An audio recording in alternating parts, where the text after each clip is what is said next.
là, Julien, on va commencer bien sûr par la réforme des retraites, Adrien Quatennens, c'est cette contestation contre la réforme qui se poursuit avec de nouveaux modes d'action, nouvelle coupure de courant hier dans le sud de Paris, revendiquée par la CGT, après celle revendiquée par la CGT Énergie au siège de la CFDT. Est-ce que vous condamnez clairement ce type d'action ? Je condamne l'entêtement du gouvernement, je condamne son jusqu'au-boutisme. Et je condamne l'idée selon laquelle la démocratie, ce serait une fois tous les 5 ans et après on sautait. Vous savez, le processus qui est à l'œuvre, c'est pas tellement une réponse à la question, monsieur Quatennens. Je vais vous répondre, vous allez voir. Caution, condamnation. Vous n'écrirez pas mon texte de toute façon. Je vais vous répondre comme je l'entends. Je vais vous dire une chose, on a, s'agissant du mouvement social de contestation pour le retrait de la réforme à point, exactement le même processus que celui qu'Emmanuel Macron a essayé d'employer au moment du mouvement social des Gilets jaunes. Moi, vous savez, je fais le parallèle, ça va contribuer à répondre à votre question, vous allez le voir. Quand le mouvement des Gilets jaunes a commencé, en y allant, j'ai rencontré des tas de gens qui étaient absolument convaincus de l'idée, de la nécessité de manifester pacifiquement. Et qui, à mesure que le temps passait, et que les démonstrations se faisaient, et que la réponse du gouvernement était un mépris en règle, ont basculé de l'autre côté et ont fini par croire que la violence était une solution. Et je peux vous dire que les mêmes sont venus me voir ensuite en me disant « nous, on n'y croit plus, puisque regardez, quand on fait des manifestations, quand on respecte les formes traditionnelles et le droit à la grève, eh bien, en quelque sorte, ou à la mobilisation, à la manifestation, il ne se passe rien, puisque techniquement, le pouvoir a les moyens de continuer comme si rien ne se passait, comme si, effectivement, la démocratie, c'était tous les 5 ans. Eh bien, on a le même processus qui est à l'œuvre. Enfin, je sais que dans les médias, actuellement, il y a une petite ambiance qui voudrait laisser entendre que le mouvement s'essouffle, mais c'est un miroir déformant. Car si on veut bien considérer l'élargissement à des secteurs professionnels qui n'ont pas l'habitude d'ailleurs d'être dans les mobilisations, on regarde toutes ces formes qui montrent que ça craque de partout, ces avocats qui remettent leurs robes aux pieds de leur ministre, ces pompiers qui s'allongent sur les places publiques. On a un pouvoir qui ne tient absolument pas compte de la réalité. Donc moi je vous le dis, j'appelle de mes voeux à ce que la mobilisation soit toujours tranquille, pacifique, mais les formes d'action sur lesquelles vous demandez mon assentiment sont inéluctables du moment que le gouvernement entend continuer par la force à imposer un projet de loi. Non, je ne les condamne pas. Je considère moi pour ma part stratégiquement que la condition d'un rapport de force favorable à mon avis est celle du nombre, et que obtenir le seuil qui permet un rapport de force par le nombre nécessite des formes d'action pacifiques. Mais je constate effectivement qu'après 47 jours de grève, ce qui fait de ce mouvement social le plus long, le plus ample de toute l'histoire de la Ve République, on a un pouvoir qui n'a pas varié d'un iota. Parce que même la fumisterie sur l'âge pivot pour la génération avant la retraite à point, c'est effectivement un tripatouillage qui permet de faire en sorte de duper les gens. On va revenir sur le fond du texte, voilà, mais peut-être sur la forme encore. Mais simplement parce que c'est vrai que vous valorisez des initiatives plutôt sympathiques, j'entends, parce que le concert de l'Opéra de Paris, c'est forcément, ça offre une image qui est très positive. Mais quand on parle d'intrusion, alors si ce n'est violente, mais en tout cas agressive. Voilà. Et vous avez raison de préciser si ce n'est violente, parce qu'on avait dit que c'était un saccage du siège. Mais par exemple, quand Jean-Luc Mélenchon vient soutenir des grévistes de la RATP qui ont eu des insultes homophobes vis-à-vis de non-grévistes. Est-ce que vous estimez que c'est quelque chose d'assez logique ? C'est exactement le même processus. Vous vous souvenez, les Gilets jaunes, ils étaient homophobes, ils étaient antisémites, ils étaient tous violents. Écoutez, qu'après 47 jours, des gens soient exaspérés, il va sans dire que ni Jean-Luc Mélenchon, ni moi, ni personne à la France Insoumise, et c'est même dommage qu'on n'a pas du temps d'interview pour en parler, ne peut soutenir des insultes homophobes s'il y en a eu. Quand les gens s'emportent, ça peut arriver de s'emporter. Et bien évidemment que si quelqu'un est concerné et se sent effectivement homophobe et procède à des insultes, c'est condamnable, il n'y a pas de sujet là-dessus. Mais néanmoins, moi je vous demande d'entendre que même si on pourrait le déplorer ensemble, cette forme de radicalisation du mouvement, elle est inéluctable dès lors que le gouvernement entend passer par la force. Enfin, entendez une chose, quand Édouard Philippe en appelle à la démocratie, eh bien moi je le redis, la démocratie c'est pas vote et puis ensuite tais-toi pendant 5 ans. Et les formes de mobilisation, la grève, la manifestation ou ces formes nouvelles, originales, presque iconoclastes de mobilisation qu'on voit dans des secteurs, je demande qu'on l'entende, qui sont quand même pas des secteurs où on a l'habitude de voir les gens manifester et on a l'habitude de les voir passer à l'action, eh bien montrent qu'il y a un moment historique. À l'heure qu'il est, après 47 jours de grève, après le fait que le mouvement soit passé sur une période à laquelle les Français sont particulièrement attachés, les fêtes de fin d'année, après aussi le fait que certains Français subissent la grève et ses effets, je demande à ce qu'on entende que les premiers qui la subissent, c'est ceux qui la font, puisque consigne a été donnée à la RATP, à la SNCF, de leur faire payer d'un seul coup le poids de la grève. Et bien après tout ça, à l'heure où nous nous parlons, demande l'étalement des... mais évidemment ça a été fait par le passé, il ne faut pas en plus asphyxier les gens qui se battent pour l'intérêt général depuis plus de 47 jours. Mais vous êtes d'accord avec moi pour dire qu'après 47 jours de grève, à l'heure où on se parle, les Français sont toujours une majorité à soutenir le mouvement. Non, mais c'est important, à soutenir le mouvement et à être opposé à cette réforme, d'une part. Et deuxième chose, et j'en termine là-dessus, sur le caractère démocratique. Puisqu'ils soutiennent l'idée quand même d'un régime universel. Oui, régime universel qui a d'ailleurs pris beaucoup de coups dans l'aile depuis un certain temps et dont on a bien vu que l'universalité était juste un vaste alibi. On va parler du fond après. La deuxième chose, c'est... Attendez, la deuxième chose... Non, j'y viens. Mais la deuxième chose sur le caractère démocratique, c'est que souvent, Édouard Philippe, quand il n'a plus d'arguments sur le fond, et on y vient juste après, se réclame de la démocratie pour dire oui, mais M. Macron a été élu, il a été élu sur un programme. Alors, je sais que je le répète beaucoup parce que je crois que la répétition fixe la notion, mais dans le programme d'Emmanuel Macron, s'agissant des retraites, c'était très clair. C'était nous ne toucherons ni à l'âge de départ, ni au niveau des pensions. C'est un double mensonge, parce que le système par points tel qu'il nous est présenté, tel que le gouvernement veut le mettre en place, va non pas toucher à l'âge légal, tout le monde l'aura compris, mais le rendre purement théorique et pousser, contraindre les gens par un effet effectivement de baisse du niveau des pensions, par une décote, à travailler toujours plus longtemps. Donc je dis, Monsieur Macron, ce qui est un mouvement européen. Donc Monsieur Macron, oui, mais c'est très juste ce que vous dites. C'est un mouvement européen, pourquoi ? Parce que la Commission européenne, Bruxelles, a déjà depuis quelques années, avant même François Hollande, envoyé des circulaires de directives s'agissant des retraites, parce que pour eux, la solution, ça n'est pas le partage de la richesse produite. Pour eux, la solution, c'est que les gens travaillent toujours plus longtemps. Moi, je veux bien qu'on s'arrête un instant là-dessus. Travailler plus longtemps n'est pas la solution inéluctable. Et en plus, ça ne fonctionne pas en France. Vous avez un actif sur deux qui, à l'âge d'arriver en retraite, n'est déjà plus en emploi. Vous avez 300 000 chômeurs de plus de 60 ans. Donc, travailler plus longtemps, ça va avoir un effet. C'est d'aggraver le chômage aux deux extrémités de la vie active, le chômage des seniors et le chômage des jeunes qui peinent à s'insérer dans l'emploi. Ce qu'Emmanuel Macron prétend faire comme économie sur les caisses de retraite, il va venir le alourdir sur les caisses du chômage. Voyez-vous, c'est tout ce que ça va produire. Par contre, effectivement, travailler plus longtemps, c'est la solution de celles et ceux qui refusent l'évidence. C'est qu'il faut partager la richesse produite. On nous parle du ratio entre actifs et retraités. Mais personne ne dit qu'un actif aujourd'hui produit 3 fois plus qu'un actif dans les années 70, que la productivité a augmenté. Alors où va cette richesse produite ? Car vous devez bien considérer que seul le travail humain produit. Si vous mettez du capital dans un coffre, que vous revenez 3 mois plus tard, sans qu'il n'y ait eu de travail humain, sauf à ce que vous soyez magicien, il y a forte chance que vous retrouviez exactement la même somme dans le coffre. Le travail humain seul produit, et une part de plus en plus importante de la richesse produite est passée des poches du travail aux poches du capital. Raison pour laquelle, sur le fond, moi je le dis, travailler plus longtemps n'est pas la solution. Ça n'est pas non plus désirable si on veut bien considérer que l'espérance de vie en bonne santé dans le pays est à 63 ans. Et je demande que tous ceux qui nous écoutent comprennent que le fameux âge d'équilibre dont est doté le système par points ne va pas rester à 64 ans. Il va se décaler génération après génération. Plus le temps va passer, plus ils vont de manière automatique, presque sous forme d'algorithme en quelque sorte, décaler l'âge d'équilibre pour pousser les gens à travailler plus longtemps. Ça n'est pas une bonne solution, vous savez, pour financer ce que nous proposons, ce que nous avons présenté avec la France Insoumise, un contre-projet complet. Il n'y a pas besoin de faire la révolution, hein. Nous avons la logique inverse d'Emmanuel Macron. Emmanuel Macron, sa logique est austéritaire, comptable, budgétaire. Il dit « je veux contenir la part des richesses consacrées aux retraites », espérant que les gens fuient vers la capitalisation. Et pour contenir cette part des richesses, il fait de la variable d'ajustement la vie des gens, notamment à travers l'âge auquel vous pourrez partir avec une pension à taux plein. Moi, je veux renverser la logique. Quand on fait de la politique, ce n'est pas la comptabilité et les règles budgétaires qui doivent dicter la réalité sociale. C'est la réalité sociale qui est un but, et on met la comptabilité à son service. Mais alors justement, qu'est-ce que vous proposez comme mesure de financement à votre programme qui, je rappelle, votre contre-proposition, c'est retraite à 60 ans, c'est un minimum vieillesse porté au seuil de pauvreté, je crois que c'est le minimum garanti au SMIC. Pour une carrière complète. Tout ça avec une part du PIB qui va consacrer aux retraites qui serait augmentée à 16%. C'est-à-dire quasiment inégalé, hein, au moins en Europe ou dans l'OCDE. 2 points de PIB de plus. Hein, oui, mais ce n'est pas égalé dans le CDE. Mais attendez, ce qui n'est pas non plus égalé. concrètement, comment vous financez ces mesures qui paraissent un tour de force, étant donné qu'aucun pays de l'OCDE n'est capable de le faire? Bon, écoutez, d'abord la première chose, avant de s'intéresser à la comptabilité, je vais vous répondre, c'est est-ce que c'est désirable?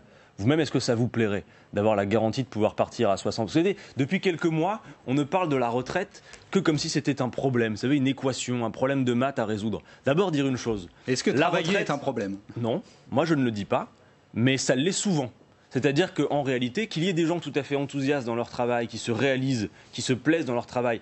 Pour le dire autrement, que le travail ne soit pas qu'aliénation, ça peut faire accord entre nous. Pour autant, vous devez bien considérer que beaucoup de gens sont épuisés par leur travail et qu'arrivé à 60 ans, on aspire à autre chose que de continuer. Il y a des tas de métiers qui sont pénibles dont la pénibilité n'est pas reconnue.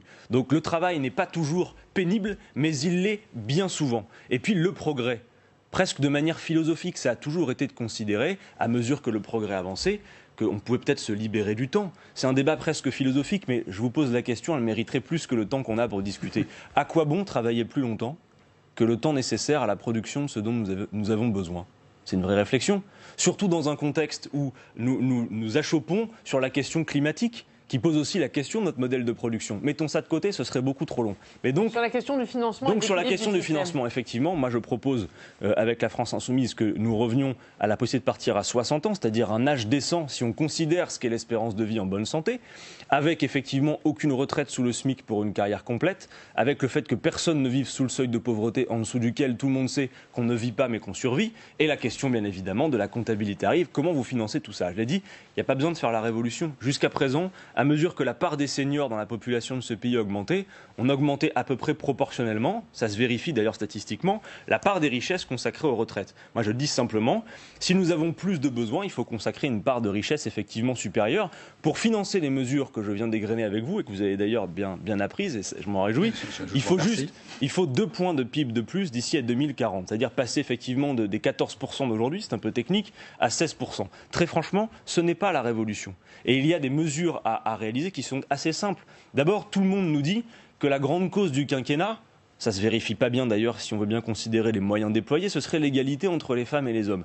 Eh bien, si vous faisiez l'égalité salariale entre les femmes et les hommes aujourd'hui, là, à l'instant T, vous savez que les femmes gagnent en moyenne 22% à travail égal de moins que les hommes. C'est un problème, je pense que tout le monde en est d'accord. Si vous solutionnez cette question et que vous payez les femmes au même niveau que les hommes, eh bien, compte tenu des hausses de cotisations et de recettes qu'il y a dans les caisses, vous financez pour l'instant T, à court terme, la retraite à 60 ans. Mais à plus long terme, le Conseil d'orientation des retraites, qui je crois fait plutôt référence dans nos débats actuellement, montre bien que toutes les projections économiques indiquent qu'il n'y a pas de contradiction entre l'augmentation à moyen long terme du salaire net et de la cotisation, dans un niveau qui est relativement indolore. Oui, mais... Alors, quelle hausse? Parce que la hausse du coût du travail, elle est refusée évidemment par les syndicats patronaux. Mais qu'est-ce que vous dites aux entrepreneurs qui vous entendent et qui vous disent « Ah bah tiens, quand il va proposer son projet de retraite, finalement, ça va me coûter encore plus cher.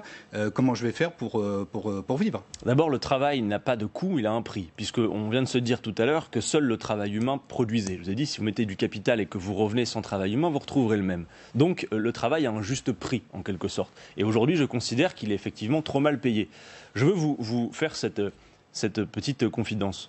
Vous me dites, voilà, si on augmente les cotisations, on aura un problème. Mais jusqu'à présent, c'est ce qu'on a toujours fait. Quand le modèle sécurité sociale a commencé, on était autour de 9% de cotisations. On est aujourd'hui autour de 18%. Et 17%, il s'agirait pour nous là de passer à 19%. Et ça augmenterait effectivement moins vite que les salaires. Donc ce serait relativement indolore. Mais qui plus est, quand on voit, et là j'inclus y compris là-dedans les grandes entreprises, on nous dit qu'on parlez surtout des grandes entreprises. Oui, mais c'est important parce que l'ensemble des entreprises, mais ça participe à l'ensemble du... Mais même aux petits entrepreneurs, je vais vous dire, même aux commerçants dont on a beaucoup parlé dans le conflit, vous savez, les commerçants dont on nous dit ils ont subi de plein fouet l'impact de la grève. Moi, je vais vous dire une chose, je m'adresse à eux, aux petits artisans, aux petits commerçants, et je leur dis, vous-même, comme futurs retraités, vous n'avez pas intérêt à l'instauration de ce système par points qui va en quelque sorte contenir la part des richesses consacrées aux retraites. Mais qui plus est, sans attendre que vous soyez de futurs retraités, vous êtes aujourd'hui des commerçants, des artisans. Vous avez donc intérêt pour que vos affaires fonctionnent, que les gens soient bien payés, que les gens aient des revenus décents. Et donc les commerçants, vous avez aussi intérêt à ce que les retraités de ce pays ne soient pas demain précarisés, mais aient les moyens de venir dans vos boutiques consommer. Vous savez, il ne faut pas avoir peur d'une chose, moi je vous le dis, avec des indicateurs qui montrent que sur la production de richesse, la distribution de la valeur va à 67% dans la sphère financière, les dividendes, l'actionnariat, 25% seulement dans les investissements et 5% dans la hausse de salaire, vous ne relancez pas une économie. Est-ce qu'on peut essayer de s'accorder sur le fait que quand vous augmentez les petites payes, quand vous augmentez les bas revenus, vous favorisez toute l'économie. Parce que vous savez comme moi que si vous augmentez les revenus de ceux qui ont des bas revenus, ils ne vont pas aller faire boursicotage, Versailles et tout le reste. Ils vont faire quoi? Ils vont injecter directement le supplément de revenus dans l'économie réelle. Et ça bénéficie à tout le monde. Ils vont mieux consommer en quelque sorte. Donc c'est positif que d'augmenter les salaires et les cotisations. Quelque chose que je n'ai pas vu dans votre projet, ou peut-être que ça m'a échappé. C'est tout à fait possible. Peut-être. Bien des choses m'échappent dans ce monde. Est-ce que vous conserverez des régimes spéciaux dans votre projet? Nous voulons aligner les régimes de la pénibilité, étendre leur reconnaissance. Nous sommes plutôt favorables à l'idée de l'universalité, mais pas au prix d'un régime universel, mais pas le même. Pas au prix d'un alignement général par le bas. Voilà. Parce que les régimes spéciaux... Donc vous supprimeriez les régimes spéciaux? Nous alignerions la reconnaissance de la pénibilité. Mais écoutez, si vous voulez écrire mon texte, me faire dire que je condamne telle forme d'action, que je supprime telle chose... Ce que nous voulons, les régimes spéciaux... Non mais d'abord, les régimes spéciaux en tant que tels, je veux m'y arrêter, ne sont pas un problème. Vous savez, on nous dit il y a 42 régimes, c'est insupportable. D'abord, il n'y a pas 42 régimes. 42 régimes, ça n'existe nulle part, sinon dans la bouche d'Édouard Philippe. D'accord? Parce que par exemple, un des systèmes les plus complexes au monde. Mais attendez, est-ce que le nombre de régimes est proportionnel à la complexité? Moi, je ne sais pas. Vous pourriez me dire il y a 150 régimes, que ça ne me ferait pas transpirer si vous arrivez à me justifier que, en gros, il y a une histoire sociale qui justifie leur existence, qu'il y a quelque part... Non, mais attendez, il y a un contrat social dans la plupart de ces entreprises qui sont concernées par des régimes spéciaux, qui a été signé en quelque sorte, où les gens, moyennant des conditions de travail un peu différentes, et de rémunération, avaient la contrepartie de pouvoir partir plus tôt à la retraite. Donc, et puis d'ailleurs, si vous considérez par exemple la SNCF, vous savez comme moi qu'en réalité, ces régimes spéciaux, ils ont déjà quasiment été écrasés. Donc il faut qu'on arrête un peu. Le pari d'Emmanuel Macron dans l'affaire, c'est que la jalousie des Français entre eux va être supérieure à l'aspiration à de bons niveaux de retraite. D'abord, dire une chose, je le dis à tout le monde, 42 régimes, c'est faux. Ça n'existe pas. Monsieur Delevoye a en quelque sorte ajouté autant de régimes qu'il a oublié de lignes dans sa déclaration à la haute autorité. Parce que par exemple, pour obtenir 42 régimes, il a procédé à cette opération que des régimes qui aujourd'hui sont fusionnés, je pense par exemple à Agir Carco, tout le monde sait qu'Agir Carco aujourd'hui, ça a été fusionné. Pour en comptabiliser 42, ils ont finalement scindé les deux. Il y a Agir et il y a Arco. Nous, on n'en a pas parlé, on parlait seulement des régimes. Le ministère de l'Intérieur, c'est quelque chose comme, il dit 23 régimes. Des guillemets. Non mais donc, il faut étendre la reconnaissance de la pénibilité, c'est absolument essentiel. Adrien Quatennens, on a bien entendu vos propositions. Les forces de gauche présentent ce matin leurs propositions pour garantir l'avenir du système de retraite. Alors il y a le PS, Europe Écologie Les Verts, Génération, mais pas la France Insoumise. Pourquoi vous êtes désolidarisé de cette démarche? Il ne s'agit pas de dire qu'on s'est désolidarisé. Vous allez vite comprendre une chose, c'est qu'on est dans un moment où le mouvement social se porte sur un mot d'ordre qui est le retrait de ce texte et le retrait de la réforme des retraites par points. Et je crois toujours, compte tenu de ce qu'est l'opinion et de tout ce qu'on s'est dit depuis le début de l'interview, que ce retrait peut être obtenu. Donc je pense que le bon cadre commun de travail est un cadre qui permet de favoriser l'action, de l'aider, de l'encourager. On a encore quelques idées parce qu'il faut des initiatives qui permettent d'élargir encore le mouvement.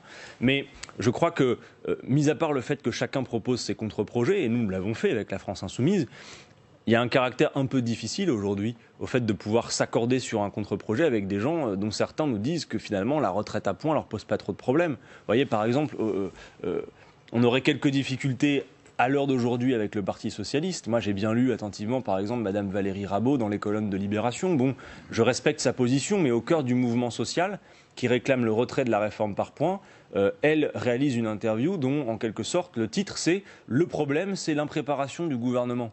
Et elle nous dit dans ses colonnes que finalement... Elle dit qu'elle n'est pas opposée au principe du système par points, mais qu'elle n'est pas pour cette réforme-là. Donc écoutez, que l'on discute, que l'on s'accorde sur l'idée qu'il faille le retrait, c'est absolument nécessaire. Et je m'étonne d'ailleurs que le Parti socialiste et le Parti communiste aient refusé la proposition, somme toute assez banale, d'une motion de censure proposée par Jean-Luc Mélenchon, parce que chacun sait que quand on propose une motion de censure, tout le monde a la parole. Et par le passé, depuis le début de cette mandature, quand les uns ou les autres proposaient une motion de censure, il n'y avait pas de difficulté au fait que ça se fasse. Alors que le PC et le PS je ne sais pas, mais... C'est parce que vous n'êtes plus non, mais en tout cas, une chose est sûre, c'est que du coup, j'imagine qu'ils ne déposeront pas de motion de rejet préalable, etc. à l'Assemblée, puisque ils nous ont dit notamment que c'est parce qu'ils voulaient que le débat puisse se faire. Bon, bah donc ils ne vont pas déposer de motion.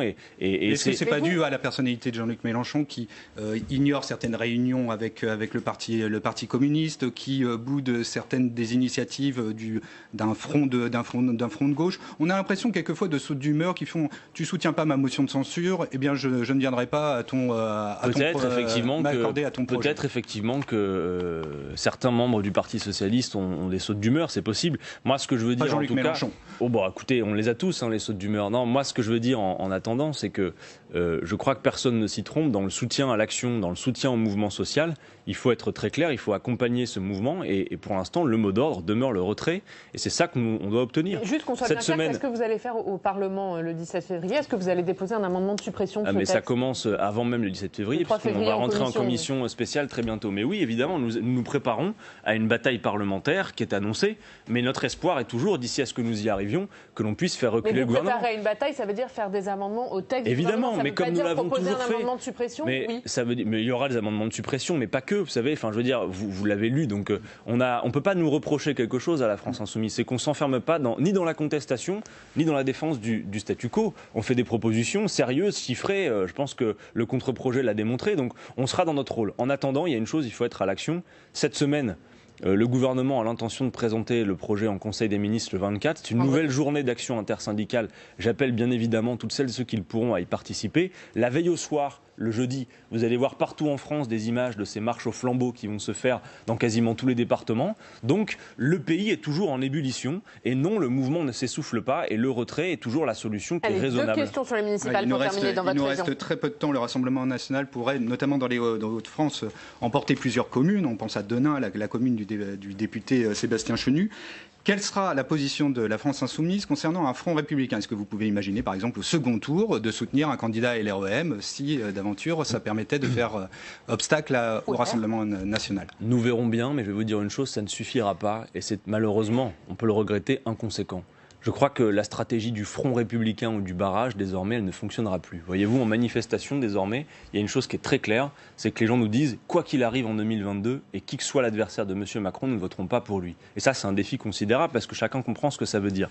Donc, moi, je pense que face notamment à la montée du Rassemblement national, il est plus que temps d'arrêter de la commenter pour, en dernière instance, appeler à faire barrage. Il faut maintenant une stratégie claire face au Rassemblement national qui commence par le fait de s'adresser clairement à cette France qui est en colère, que M. Castaner veut invisibiliser, parce que la circulaire détestable sur les municipales qu'a posée le ministre de l'Intérieur va invisibiliser 96% des communes, 50% de la population. Ça veut dire qu'en fait, cette France, notamment cette France des Gilets jaunes, demande partielle de l'association des maires ruraux, notamment cette France des Gilets jaunes, de la France périurbaine et rurale qu'on a vu revenir sur la scène politique, et bien finalement, d'un seul trait de plume, M. Castaner la raye de la carte en quelque sorte et fera en sorte que les résultats ne seront pas pris en compte. Pour une raison que tout le monde voit, c'est qu'il y a une ambiance crépusculaire à la République en marche. Ils sont incapables d'avancer convenablement dans ces municipales. Ils ont créé une étiquette diversante qui est un espèce d'aspirateur pour mieux masquer la réalité de leur affaiblissement. Et c'est le cas partout dans le pays. Je demande à ce qu'on l'entende. De la même manière, d'ailleurs, ça fait 2 semaines là, ça n'a pas l'air de beaucoup émouvoir, mais en 2 semaines de temps, vous avez eu 2 démissions du Parti La République En Marche par des parlementaires. Bizarrement, ça ne fait pas l'événement. Vous vous souvenez, à la France Insoumise, quand il y a des personnages que personne ne connaissait, qui n'ont été élus de rien, qui partaient... Tournée médiatique, c'était absolument l'événement. Là, vous avez des parlementaires qui disent on en a ras-le-bol de ce parti. Alors, en l'occurrence, on en a parlé dans La Voix du Nord, notamment, mais voilà, donc, on parle de Valérie Petit. D'elle et d'une autre. Il y a effectivement des ministres, des parlementaires qui ne peuvent même plus tenir leurs vœux à la population parce que plus personne ne veut les entendre. Donc il y a cette ambiance crépusculaire et personne n'en tient compte. Et on continue de dire le mouvement s'essouffle. Non, le mouvement ne s'essouffle pas, la colère est bien là, il lui faut une issue positive maintenant. Et la première étape, c'est d'obtenir le retrait de ce projet dont une majorité de Français ne veulent pas. Et on a bien compris votre message. Merci beaucoup Adrien Quatennens. Merci à vous. Merci d'avoir été avec nous ce matin. Merci Julien Lécuyer. À la semaine prochaine, on passe tout de suite au Club des Territoires.